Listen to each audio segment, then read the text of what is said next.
Hey there everyone, welcome back to GameVine, and today we're doing something a little special because we have finally made it to our 100th video, and that's basically, we are ahead of schedule. Our goal was to get anywhere from 500 subscribers or so, and we blew past that, and then we wanted to get around 100,000 views, and we blew past that, and finally we are at our 100th video, and we're only 10 months in, and that's what I wanted to do in the first season, and we still have time to go, so I'm just ecstatic with this process. I really have to thank you, the fans out there as well, and Chris is going to thank you. Thank you. Yeah, thank you so much for helping us out with this, and we're just going to go full steam ahead and continue to do that.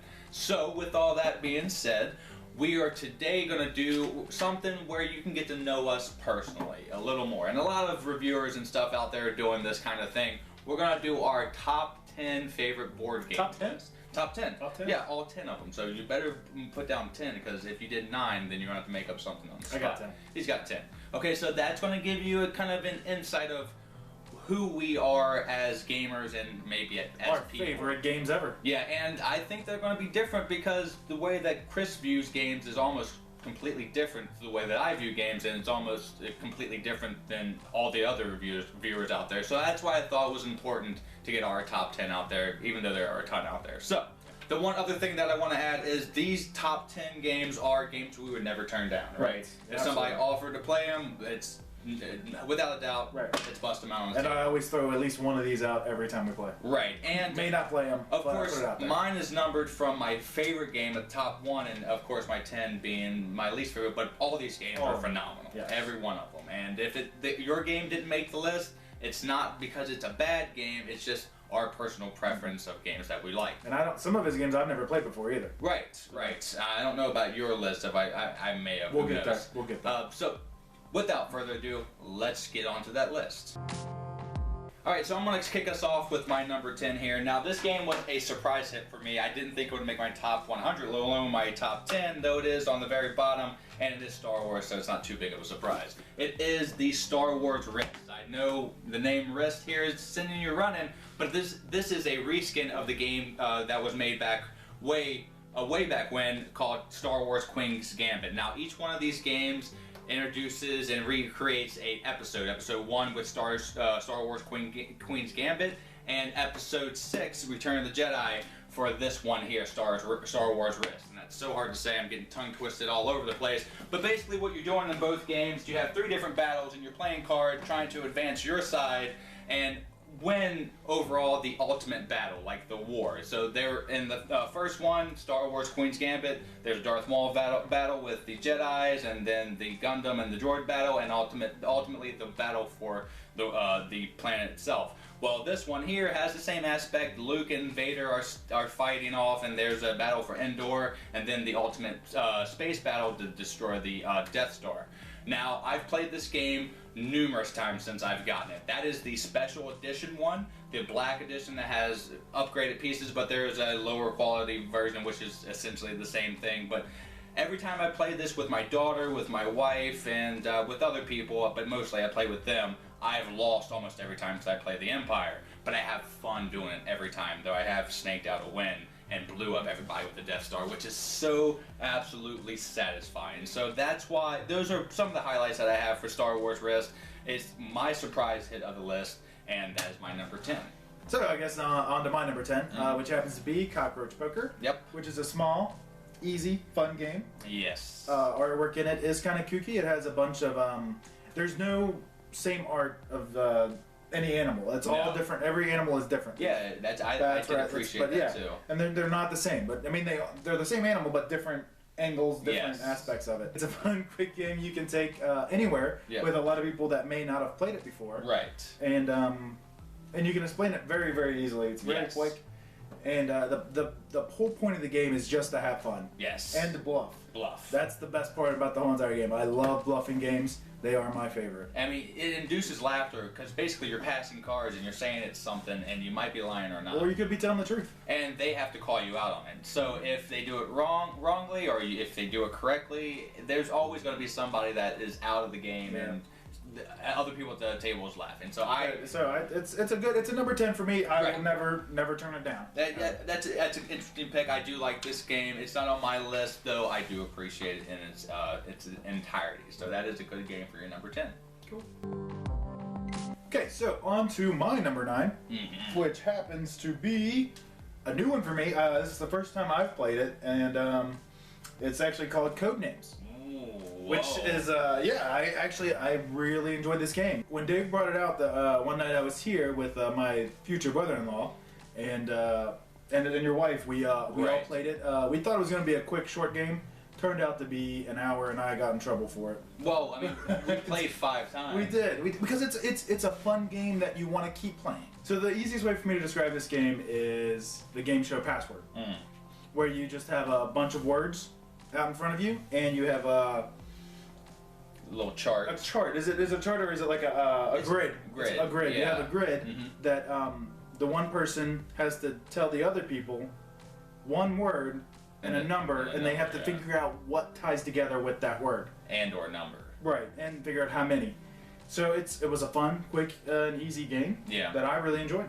Yeah, I mean, I'll touch on it a little bit because I don't have it on my list, and this is made by the designer is Vlad Fatu, which he is a renowned designer. Like a lot of cult classics. He did that Dungeon Lords that you haven't played yet, but it's really cool, and it's like he said, it's like Passwords and or Battleships because you're giving clues, and the ultimate goal is to get all your colored cards, your blue or red cards, and put them on this arranged assortments of cards. And once you run out your little tiles, you win the game. And the way to get rid of them is give them a one-word clue. And if all they can do is touch the card, and sometimes they might get an enemy's card and give them a point. That counts to them, yeah. But sometimes they might get assassinated and lose the whole game, even though they've been doing so well the whole time. And it's so hard because you have to think of that one word that'll tie together with possible multiple other cards. Right. Because you can just play it safe and do one word at a time. Yeah. But in this one, you kind of want to fill your grid up. You want to do it quick. Especially if you've gotten a few wrong answers, you really have to. So I really did struggle with this game. I almost put it on my list, but it's so new, and I just think I want to see if it is new. If you play it a lot, if it's still a great game. But I do love it every time, and I busted out almost every time that a new person came over. And with that being said, I'm sure we'll do a review on it later down the road. Right. So that's Chris's number 9, and my number 9 is a dexterity game. Go figure. Now this is an old one from Parker Brothers, and it's called Arch Rival. Now I'm not gonna get the box down, but here you go. And this is a dexterity game where you're rolling a few dice, and you have these neon-colored pieces. You're picking them up, and you put them in buckets when you roll the corresponding number and or color. And the goal of the game is simply don't crash the arc. And you can get so good that you put all the pieces on there, and then instead of putting them in there, you're taking them out. And I've done a review on this, and it's silly. It is a crazy game. It's a little stressful too, because you're trying not to knock it over. Right, and this has the most satisfying crash of any dexterity game that I have. Now, I wanted just to put a dexterity game on this list where I like the most. Now, Coconuts almost made the list, but I couldn't give it to it. The number 9 because Arch Rival really is a game that I like more, and that's the dexterity game I go to most often than not. So that was our number 9s. Now let's go on to number 8. Alright, so number 8 is going to start with me, and this is my kind of deck builder. And I could pick many of them in this case because there are a lot to pick from, but I ultimately went with the first one that I played and the one that I just want to play. And if it gets recommended, I'm like, yeah, let's bust this game out. And this is Ascension. Now, I know that the art in the first few, like the base game and expansions, is very kind of kiddie or not done too well. Some people can see the lines of the paper because they kind of rushed it. I know there's a story behind that, though the game is where it really shined for me. I love deck builders, and I've played deck builders before this game, and there are other ones like Legendary which I think have a deeper theme, though this is the one that I like the most, and I've really found myself playing expansion after expansion. Now you haven't played I haven't played this one yet, and you would just it's since you played deck builders, this one would just come second nature to you because it was designed by somebody who won Magic tournaments, so he understands how a deck game should work, and it's just the way that it played out, the factions, they work together, and the ebb and flow, and the currency. It was just something that's so elegant about the simple design, and when they started to add expansions, and since I followed them, I was able to get more complicated with the game, and just made me love it more. I don't think that there is a bad expansion out for Ascension. So that is that's my number 8. So my number 8 happens to be Shadowhunters. Yeah, that's a good one. Which is another bluffing game. It's a character bluffing game. Yeah. Where everybody gets a character card and nobody knows who's who, but there are factions. Yes. So you get to roll dice and then you get to move around to different areas and attack other people, which is a good thing or could be a bad. Yeah, because it all depends. Yeah, you don't know who could be on your team and who's not. And there are other cards that help out in abilities. Right. To help you get to that final goal. So the goal, I mean, most of the goals, the few times that I've played, either the good guys are trying to beat the bad guys. Shadows. Right. And the neutral is they're just trying to stay alive, basically. And then the good guys are doing their... They're doing, right. And we've played at least, I know, one game where it came down to one good and one bad. Yes. And it was a tight game because nobody knew who was on each other's team, and we accidentally killed each other off a little bit. But so that made it my top 8. I do enjoy playing the game. I do like this one. I like how the cards work too. How you just hand it off to somebody, and then they're like, "Oh, do this if you are you are something else." So I think that's really cool. Right, and the artwork in it's good too. It also, if I remember correctly, it had more of like a anime feel to it. Yeah. To the art, which I love anime. Just saying. Yeah. That's my number 8. Let's go on to number 7 then. Moving on to number 7, on my side is Sheriff of Nottingham. Yeah, yes. I was hoping this would make it on my list. This is not on my list. But no, it was almost. It is definitely mine. Almost. That is an absolute fun game. I know we've done a review on it. We've had a review, and we had so much fun. We did. It's an amazing game. I just love bluffing games. And when everybody has their bags, and then you put in there your goods that you're trying to get past, either good or bad, because you can slip in some. What's it called? What are they Contraband. called? Contraband, yes. And you give it to the sheriff, and the sheriff has to determine whether you're lying or not. Yeah, and it sounds simple on paper. It's really the experience, though. Yeah, there is a bit more to it turn-based wise. Yeah.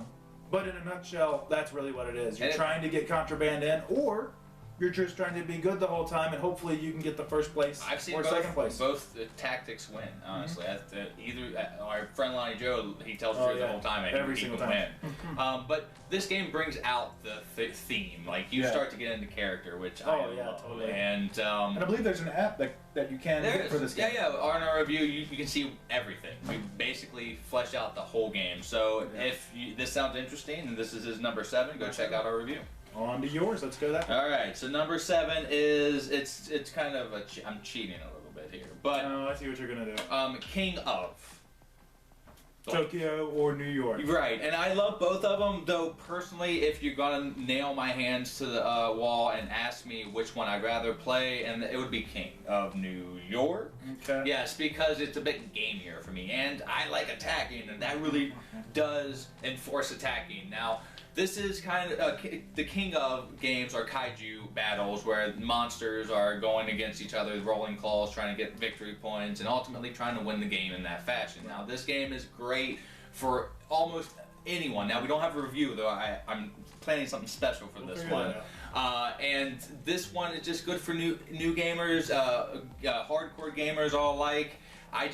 I find myself trying to look up those special characters like the Space Penguin and all that, and I found those, and I try to get them all. And this one always has a special place in my heart. I don't know what it is. It's probably the art. It's everything about. It's a fun game. Like in King of Tokyo, it's more point based, like I said, but in King of New York, it expands. I think it's more detailed. There's a lot more to it. Right, and it takes out the victory points on the dice and adds more custom things on there. So I would say King of New York is my number 7, though Tokyo is very close behind. I like the expansions, and I do hear that there is a new expansion coming to King of New York very soon. And again, we're going to get that that review out very soon. And I mean, I don't think it made my list, but no. I won't not play it. Yeah, yeah. But if I had to play one or the other, I would play Tokyo over New York. Okay, yeah, I hear you. I see it. Very, very valid point. Okay, so now let's get on to number 6. Alright, so my number 6 is my miniature game, and this is from Cool Mini or Not, and it's a recent game, and there are a bit of new games on our list, but I think I have peppered in some of the old ones, so I'm not completely cold to the new.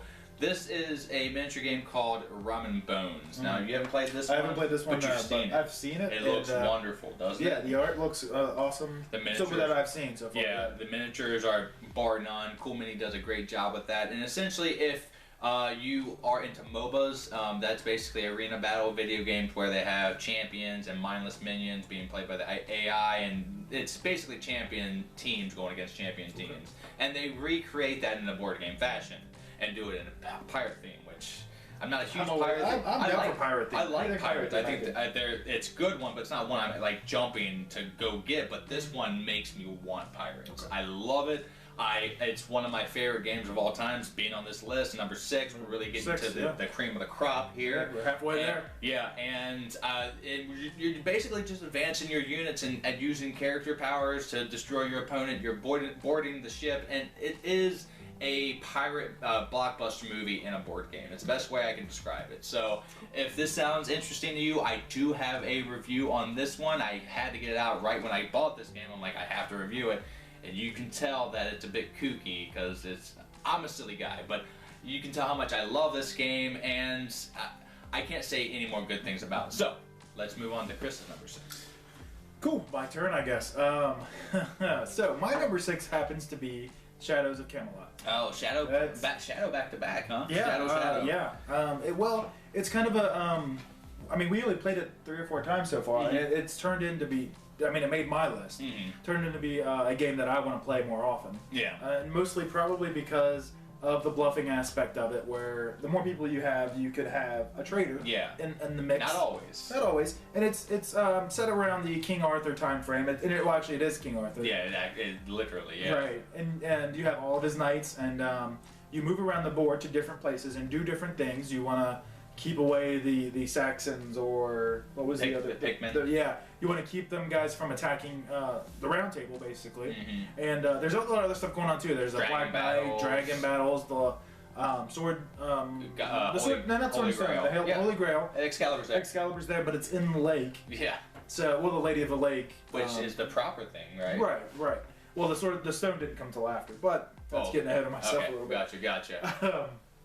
But it's really cool because you either get to play a good guy or a bad guy, and you take turns on how you play the cards. There's good cards and then there's bad cards. Yeah. And you always have to play your bad card first and then do the good card. One good thing, one bad thing. Right. That's how I explain it. And it's easy to explain. It will sound if you look at the board, look at the game itself. It looks complicated. It does look very complicated because there's a lot to it. But once you really get into the turns and you have your player card, it breaks it all down for you. Really simple. And it's really just a fun game to play and to look at. I mean, the boards are awesome. Yep. And then how you do everything. You could work together, or if that trader's in there, he may try to sabotage everything. Gotcha. Yeah. I mean, I agree with you wholeheartedly. Now it is on my list, though. Yeah. I mean, that's cool. I play a huge case on this because everything he said is completely right. I love how cooperative it can be. It can be. But essentially, it really isn't, like, the game mechanics aren't crazy original. You're basically playing, like, full houses and straights and stuff like that. To beat certain things. Yeah, it's not right. But the theme comes out in other aspects. Right. Like, when you're adventuring for the Holy Grail and it just keeps getting despair cards or... Yeah, and that really kind of screws you over a little bit. But yeah, I like Shadow of Camelot, and I think that is a great choice. Yeah, it's up there for me. Great choice. So that's my number 6 we're at, right? Yeah, and now we're going to number 5. So let's go. So moving on to number 5, mine happens to be Dead of Winter, which that also happens to be my number 5. Are you serious? It's like we planned this and we looked at each other's list. Are you looking at my list right now? Yeah, it's kind of hard not to. I can see yours. He always keeps his cards down too. I do. I think five? number 5, Dead of Winter. I think it comes down to, for me, it plays a little bit similar to Shadows. Of Camelot. Of Camelot, right. Yes. Shadows of Camelot. It's similar in the certain aspects of everybody has their own character, and everybody, and there's secret agendas. Everybody has one. Right. So there's the main mission, there's main missions that you want to accomplish to beat the whole entire game. Right. But you also have your own secret objective Yes. that you have to accomplish to win for the you game. to win. You have to do it, so... So, and there are zombies out the butt in this game. Yeah, but they're not the main threat. No, you're right. The main threat is the cards that make you have to play fuel and food. My goodness, and yes. It's the storyline itself that's really at you. Now, it can get a little stressful. I mean, not horrible. And it's not, when I say stressful, I don't mean in a bad way.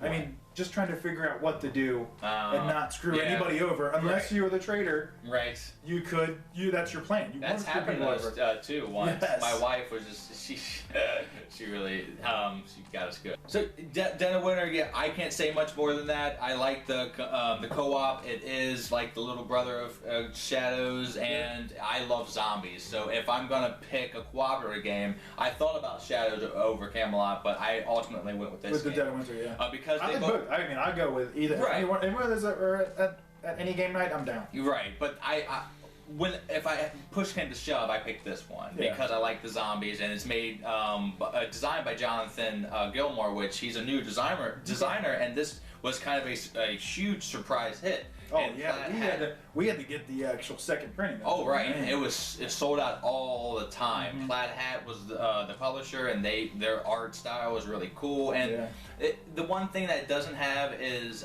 zombie miniatures, though I think the cardboard components are pretty good. I think they're done well, and well enough to have all those zombies there. Because if they would have went with miniatures, it would have been even more expensive. So that is true. They did everything perfect. I like the co-op aspect. I like the thing that there could be a traitor, because I don't always want there to be a traitor. Well, I mean, the few times we've played it, there hasn't always been. Right. I mean, there was one time I think we won, but it was a tough win. Yeah. Like Battlestar Galactica has a co-op game, and there always is a traitor. Okay. Like, you always know there's a Cylon. Right. And that's cool and all, but I like the like cutthroat nature of us. We've done this before of like you're a traitor, and like the whole game, and then we flip over our cards like you were a traitor. Why were you acting so ridiculous? But that's part of the game. That's part of the. You don't want to give away anything. I mean, you don't.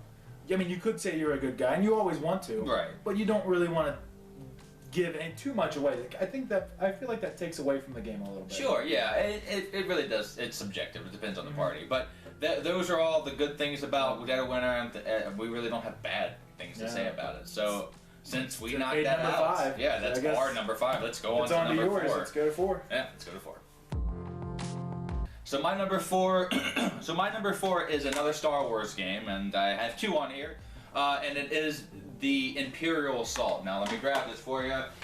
This one behind me is a huge game, and this is Star Wars in a box. Now it has a whole bunch of different scenarios. You are playing other characters and not the like the Chewies or the Luke Skywalkers, though they're in the game, but you have your own character, and those characters come in with different missions. Now this is kind of like your Descent style play, where you have an overlord, and they are the Empire, and they're controlling all the pieces that way, and then you have a team of rebels, which can be the 3-4 players or whatever, and they are controlling different characters.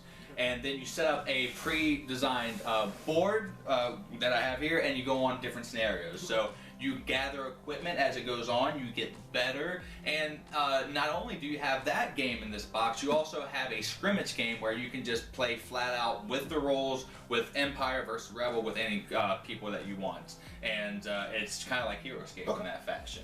Yeah, I have not played this one yet. I love it, and I played this with the wife twice, and I want to play it all the time. I want to get a knight. He really does want to play it all the time. I've tried so many times, but it's such a great game, and this is really Star Wars in a box. And I like Descent, which I do own Descent, but if I had to pick one of the two, this definitely would be the one that I want to play if it came to like a dungeon crawler, because that's what this is. Right. It's perfect. I love the ebb and flow of it. Sounds cool. Yeah, I mean, once we get to play this, I think that you're gonna love it. So that is my number 4.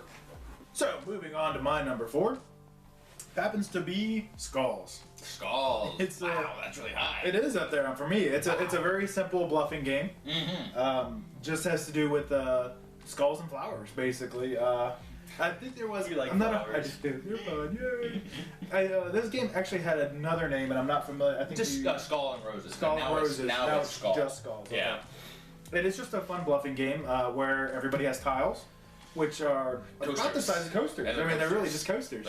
So, and I believe there are four coasters altogether. Or are there five? Well, 4 coasters and then your 5th square coaster. So the 4 coasters that are around are your flowers and skulls. And your skull.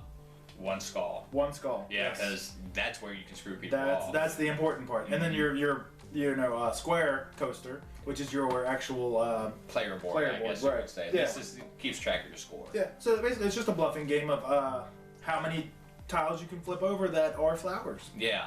And it's just a betting game. It goes around the table.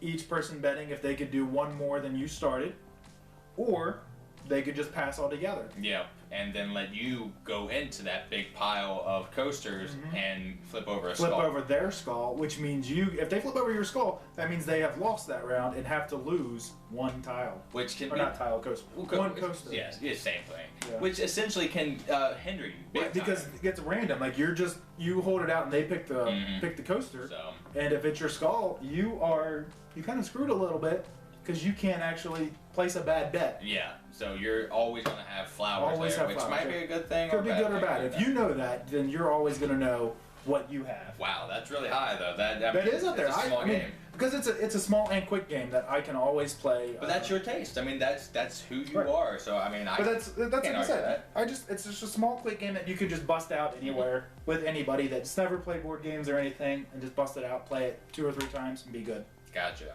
Okay, so well, that's my number 4. That's your number 4. Let's go on to number 3 then. So moving on to my number 3, which happens to be HeroScape, which is what. Yeah, it's my number 3 too. Are you serious? Yeah, I looked at my list. Yeah, it's fun. This is crazy. This is where we start. This is actually where I guess we could say board games started for us. Yeah, absolutely. Well, without Monopoly and stuff, but the designer games like this with miniatures and stuff. Absolutely. Yes. Absolutely. And HeroScape is out of print. Which is the bad part. Yeah, you can't find this game. We love this game. When it first came out, me and Dave were hunting down pieces all over the place. And we got a lot of them comparatively cheap cheap to what you can today. You can find on eBay for inflated prices. It's ridiculous. We got a good chunk of them. And to give a little, we got a little example. Some of the miniatures. The miniatures. Which the cool thing about this game was it's not limited to just dragons or Vikings or angels or demons. The backstory is a wizard has summoned these people to fights from different realms, like fantasy. So it's everything. Right. So there's like an agent. There's like a Matrix type of thing. Samurai. Yeah. There is swamp people. Cyborgs. everything. And superheroes. You're right. I remember getting that set. Yeah. And aside from all the miniatures, which are really cool, you actually get to build. No, that's the coolest part about it. You can build your level however you want. Yeah. You could stack them to build mountains. Right. We got the castle set. You can build a whole castle. So I mean, you can build castles. You can. The 3D terrain is what killed it, though. Unfortunately, because it was so expensive to make. Hasbro just couldn't do it. And people weren't buying it fast enough. Which we weren't a part of those people. No, we were buying it up. I bought 3 different sets since then, the same set, just so we have it to build up more. Right. Because in the book it actually shows like a big mountain type area, which we couldn't do at first. Yeah. We're like, how do you do that? Yep. We want to do that. Yep. And there's water too. Yep. There's lava. There's just so. Oh yeah. Did we ever get lava? No, we don't have lava. Man, but there is a website called HeroScapers where these people do custom HeroScape figures. They even have Superman and stuff like that that's never been made. They customly do it, and they do the little hex cards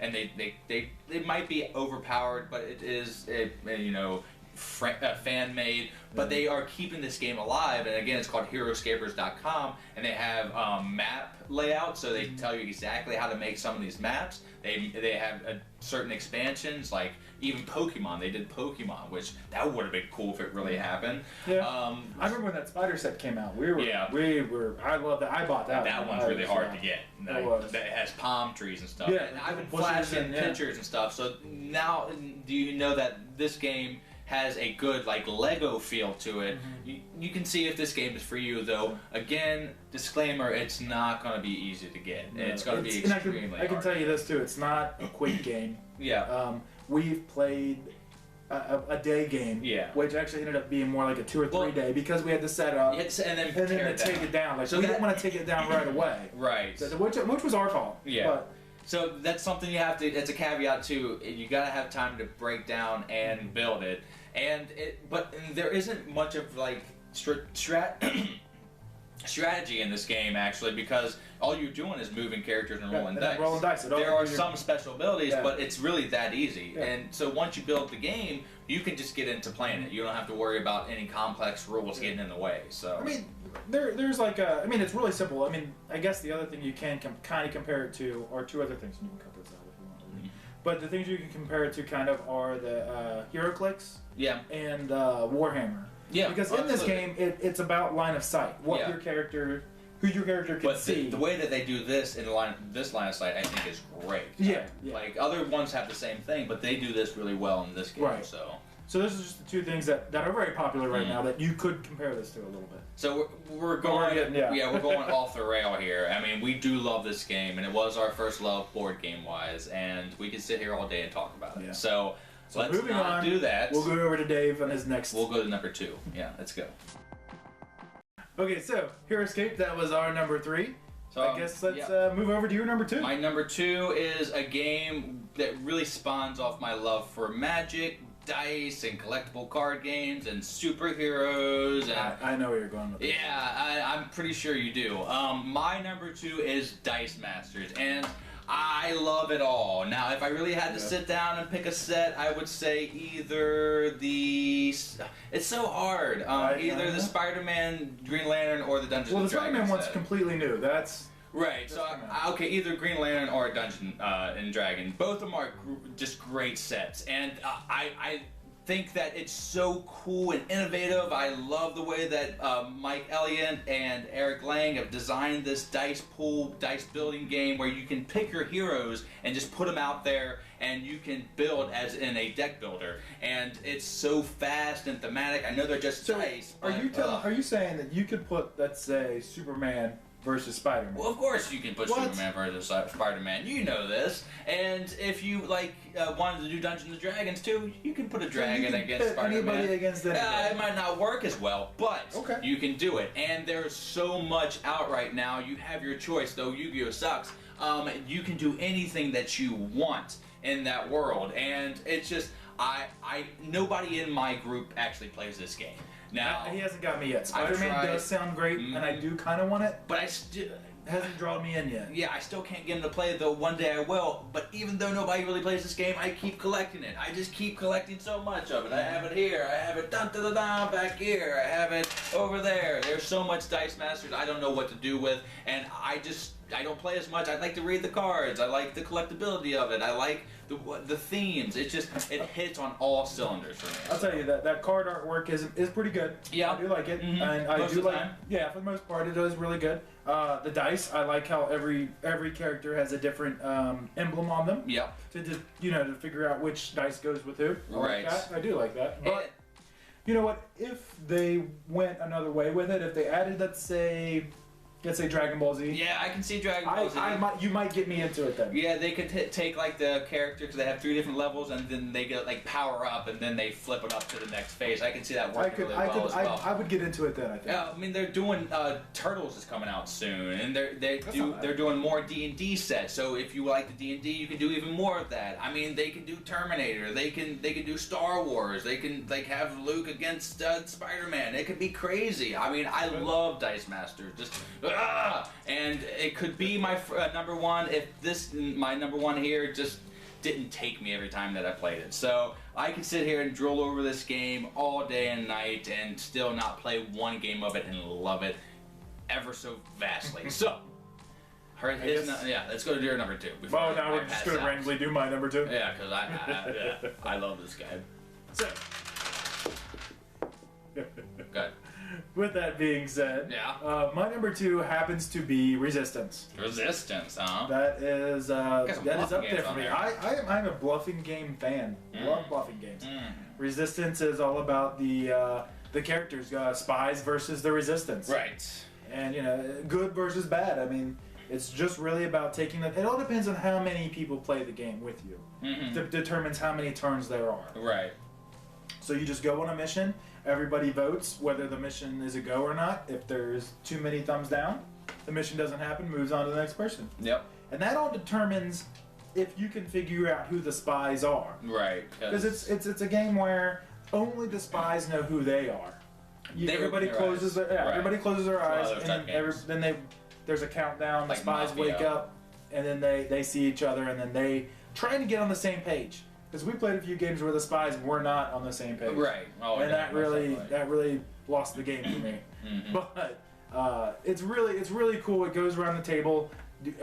Just determine how many missions you go on and how many people go on each mission, and how a mission fails or succeeds is the Resistance would pass it or fail. They always have to pass it. You cannot fail a mission. Right.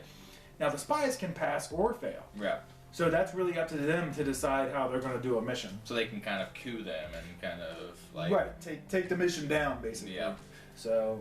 yeah, I think this is a good one. I didn't have it on my list, though it is a game that I frequently bust out in a large group, because I think this does great in like a 10 Oh, a bigger person game. Man, we've played 4 or 5, I think. Which isn't bad. Yeah, it's not horrible. I really want to be a part of like a 10-person. I've been in a few of those, and they're great. Yeah. They are great. So and it's all about. It's also all about the banter back and forth. Social deduction games normally to try and figure out. Yeah. And I mean, that's a good pick. It's pretty high. Number 2. Yeah, that is. It's a number 2 for me. I love it. Alrighty, so. So you want to hold on? I think we're there. Do you want me to do my number 1 first, or do you want to do yours and then we'll come back to me? No, I mean you can do your number 1 absolutely. I just can't believe we're at number 1 right now. So let's. What we're gonna do? Here's what we're gonna do. He's gonna do his number 1, and we'll come back to me. Your number 1, sir. Okay, so my number 1 is my favorite game, and I didn't even have this game for 6 months after I played it. But once I played it like 2 times. I knew that it was my number 1 favorite game, and once I got it, I played it a whole bunch of times. I'm like, yes, this game is always going to be my favorite game until, I don't know, Dice Masters, Green Lantern, and Spider-Man together come out, and then Spider-Man's wearing a Green Lantern suit. That's the only thing that's going to be. This is Caverna, the game of dwarves. I love dwarves, and most people do. How did I not know you were going to have a dwarf like Yeah, of course. And this is a kind of Euro game where you're placing your workers, and they're getting tasks, and you're getting materia to do different goals, and it sounds uninteresting on paper, but when you play it, you build up your farm, and you get animals, and then you build out your cave, and you get rubies and coal, and it's designed by the same designer who designed games like Le Havre and Agricola, and those 2 games I've played, and they were okay, but they were a bit heavy for me, and they made me do things that I didn't want to do, though in Caverna, there's always something good. You're like, oh, I want to do this, but I want to do this as well, and this is also good. Now, there are... what was it? Yeah, drawbacks. I haven't played the game. Right. There are drawbacks when somebody wants to play a person on the thing that you wanted, but most of the time there's always going to be something good that you'll want to play. And I'm not going to go over the rules too much. If you know Caverna, then you know that it's basically just a kind of a personal solitaire game where you're building up your farm and interacting with the characters when it comes to trying to take the tasks. And it's a longer game, and it's really hard to pull out and get to the table and have people play, so it's probably one reason why I haven't played it, and it has a ton of bits and it's extremely heavy. Let me show Chris how heavy it is. Uwe Rosenberg actually created this. And that is the game right there.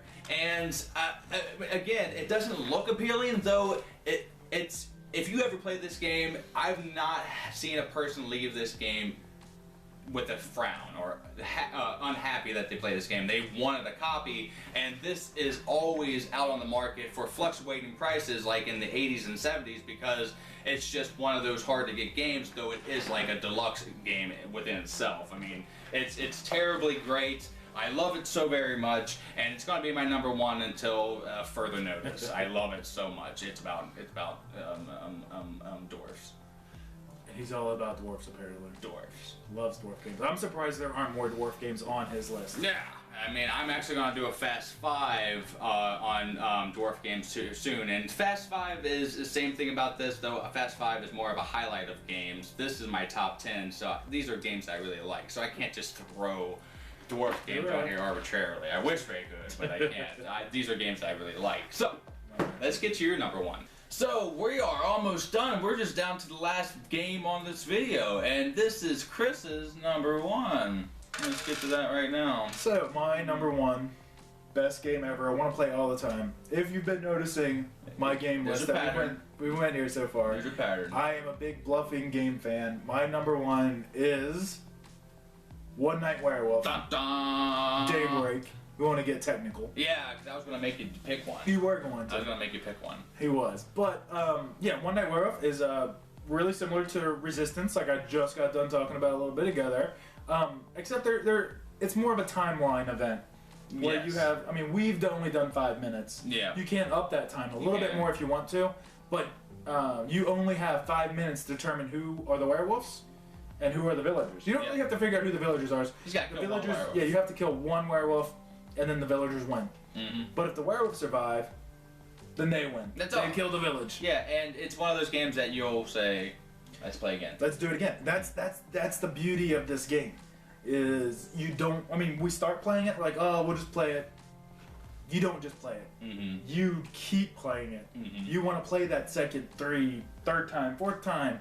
You just want to keep going because it's such a quick and easy game, and you want to be the other characters. Yes. That's the other troubling thing about this game. I hate the villagers, though. They don't do anything. I hate the villagers. I mean, because this game you can download an app. Yeah. That goes along with this game, and each character has an ability. And the app tells you who does what and when they do it. Right. So it makes it really simple. It's a really simple, quick, easy game. And accessible for almost anybody. Yeah, everybody. My stepdaughters love this game too. You can play it with anybody. Like I go to my fiance's family's house and we started playing it one time, and then everybody wants to keep playing it. Mm-hmm. But it gets to be too late, and then I'm the bad guy because we have to go home. Right. But everybody wants to keep playing it. It's just it's a very addictive game. You just want to keep going. Oh, let's play another game. Let's do it again. Because you want to get a different player, a different person. Because each person does something different. And if you get stuck being the villager every single time, which has happened, it kind of sucks a little bit because you don't get to do anything. Right. So you're not really included in the banter. You are and you're not, because you can say, I never did anything. I'm the villager. Right, and that's all you have. And that's all you can say because that's all you know. But that doesn't really mean you're still the villager. There are other cards that can swap out, switch you over, move, do this. It's just every character is awesome. I do. This is my top favorite game that I want to play every single time. Yeah, it was fashioned off the Ultimate Werewolf, which Ted Osbach did, and he did this one too. And do you know Ultimate Werewolf? I don't think I actually have to play. It's basically you do the same thing, but it's longer, and you do a night every time, and then somebody dies, and then you do another night, and then somebody else dies. But yeah, I think I'd be one night. Well, I like that. Yeah, I wouldn't be against playing that. But I played it, and it's not something it's more theatrical than anything. You get to act more because you get to plead your case. You stand up and you say, "Well, I didn't do it because of this." But this one takes that and condenses it down, which I think is a good choice. Not something I would put on my list, but that's just me. So that, I mean, like I said, if you didn't catch my list, most of my games were mostly bluffing. Mm-hmm. So I mean, those are our top 10 favorite games of all time. Now, we're going to try to do one of these each year, and you'll get to see how they progressively change over the years. And if I'm still into bluffing games by then.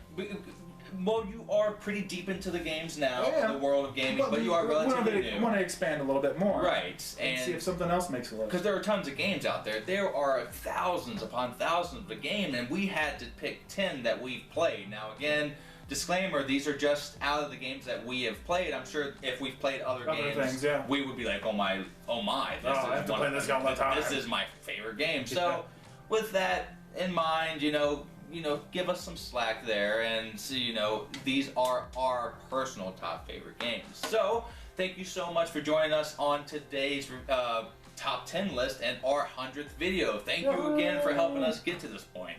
And I've been Dave. I'm Chris. And until the next time that we see you, we hope to see you again on the top 10 list. Have a great rest of your day and a great time with all you play, and play more Dice Masters. Bye.